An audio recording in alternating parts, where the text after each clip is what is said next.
Good morning. Our title for today's talk is The Wise Men Guided by a Star. Today we are going to talk about Epiphany and what that means. Did you know that Epiphany this year was on the 6th of January, which was last Thursday, and it marks the end of the Christmas season?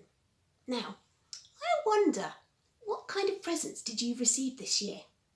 Were they useful, practical, or maybe were they fun? Which one was your favourite? Did you know I like this fire stick because it's a present my children gave me and I can ask it to play anything on my TV and it finds it for me. Do you want to see how it works? Ready? Netflix, We Can Be Heroes. Will it work? Get We Can Be Heroes from Netflix. Ta-da! It's kind of like a guide that helps me find something without searching for it. Well, today we are going to be looking at the wise men from our Christmas story, and we're going to see why they came to visit Jesus after he was born. It comes from the book of Matthew. Let's take a short look at this video from Saddleback Kids. Jesus was born in Bethlehem, in a region where the evil King Herod ruled. About the time of Jesus' birth, some wise men from the east arrived in Jerusalem, asking King Herod, "Where is the newborn King of the Jews? We saw his star as it rose, and we have come to worship him." King Herod was angered by what he heard. A king other than himself? In his own land?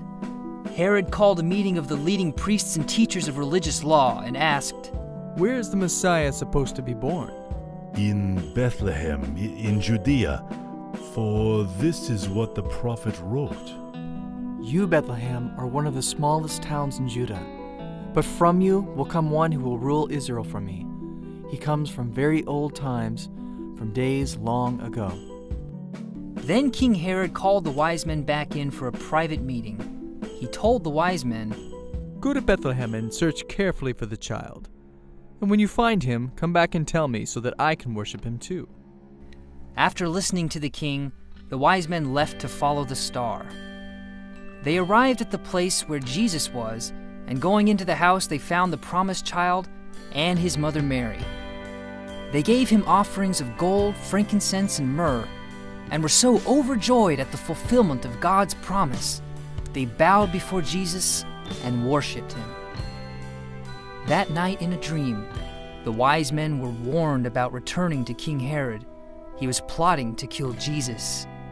When they awoke, they departed and traveled back to their home country a different way. Did you know that we learn a few things from the story, don't we? Firstly, we learn that the wise men seek Jesus. Did you know that seeking Jesus is always the right thing to do? Do you remember the shepherds in the story, in the nativity story? They were poor, weren't they? And yet they came to find Jesus. Well, the wise men, they were the opposite. They were kings and they were really rich. They were very smart and they studied the stars.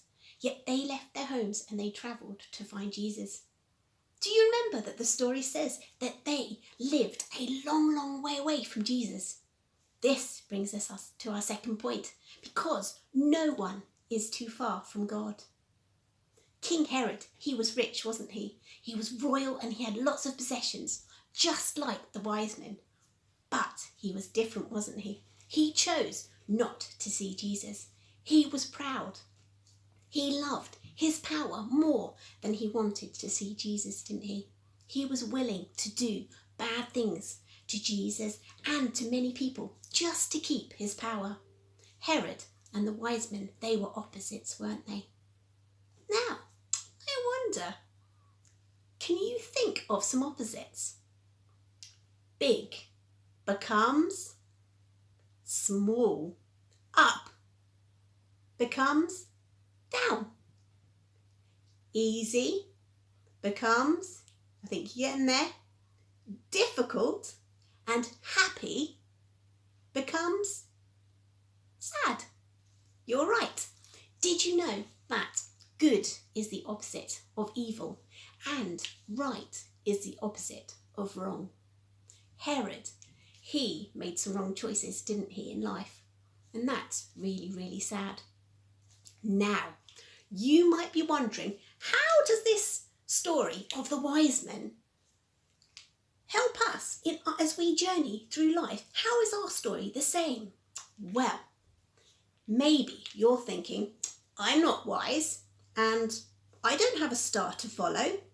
Well, I wonder what it is that guides you in life then. Some of you might be thinking that you always try to do the right thing, and this goal has guided you in how you behave. Maybe for some of you, you always treat others the way that you would like to be treated. Maybe for some of you, you do things to help other people because you know that Jesus, he helped people too, didn't he? You might now be realising that actually all of these things, they are the stars that help guide you in life. Did you know that in the story of the wise men, they had to look for direction when their star disappeared, didn't they? Where did they go? They went to the people of Jerusalem, didn't they, to ask for help. Now, have you ever asked for help from someone? Maybe it's a teacher or a parent or a friend. Maybe you were unlucky and you asked someone like Herod, someone who gave you bad advice, and you later learnt that you needed to avoid them. Do you remember the wise men got warned not to return to Herod? The wise men's right directions, it came from the scriptures, didn't it? And it told them where Jesus was going to be born. Now, have you ever looked for direction in the Bible, which is the scriptures? Or maybe you've learned something through praying with God. Did you know that it says in the Bible that we are all made in God's image? And so we can read the Bible so it can teach us how we need to live and behave. They are the stars that lead us, just like the star in the Christmas story led the wise men to Jesus. Now, do you remember that the wise men, they brought gifts to Jesus as well, didn't they? Did you know that these gifts, they represent different things? Gold, this is a symbol of goodness and love. Maybe it reminds you of all the good that you've done. Now, frankincense, this is linked to prayer and worship. So maybe you can think with thankfulness about that place that prayer holds in your heart. Maybe it might remind you that you need to pray to God every single day. What's the third gift? The third gift is myrrh, isn't it? This is linked to Jesus' death and suffering, as it was a perfume used on the bodies. Now, does this remind you of any times when you've maybe been hurt and suffered and asked God about it? Did you know that all of the gifts that the wise men brought, it can remind you that you too can bring gifts to God. You could bring a smile to lighten someone's day. Maybe you could be a helping hand to someone who needs help. Maybe you'd like to spend time with others, talking with them and chatting, giving your time. You all have gifts that you can bring to Jesus too. You can be guided by Jesus and what he teaches. Why not choose a star as a family, or maybe one each in your family, so that you can use this year to help guide you? There are lots of stars that you can choose from.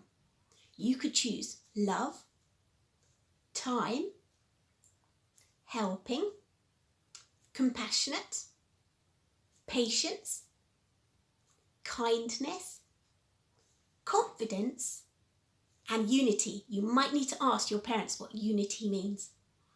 There's hopefulness, and finally there's happiness. There are so many stars you could choose to help you. Do you know you can ask God how you can be a shining light, that you can shine the light and the love of God to all of those people that you meet this year?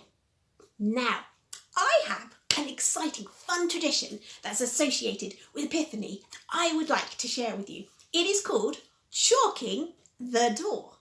Have you ever heard of it? Did you know this is a practice that consists of marking a blessing in chalk in a specific pattern to invite God's blessing into your home. Quite exciting, isn't it? All you need is a chalk and a doorway. Now, I'm going to be using my chalk pen.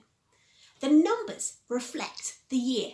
So the pattern this year is 20 plus C plus M plus B plus 21. The 20 and 21 represent the year.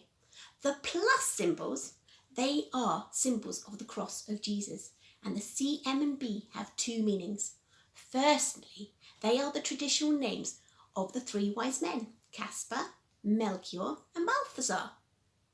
Secondly, they are the initials of a Latin phrase. This is Christus Mansionem Benedicat. Now, this means Christ bless this dwelling. I wonder if you thought you'd be learning Latin today. Whew. It can be a reminder to you and everyone you meet that everyone who is in your household belongs to God. And as the chalk fades by the rain, you will always remember what you wrote in chalk and keep it in your heart. Shall we say a prayer to end today? Close your eyes if you'd like to. Dear God, may your light shine our way as it once guided the three wise men, that we may be led into your presence and worship you. Help us this year to remember to look to you to teach us how to live and behave, and may we show the light and love of Jesus to those we meet by the way we act. Amen. I pray that you will grow in your faith and knowledge of Jesus this year and let him guide you as you journey through life. I look forward to seeing you next week. Have fun today.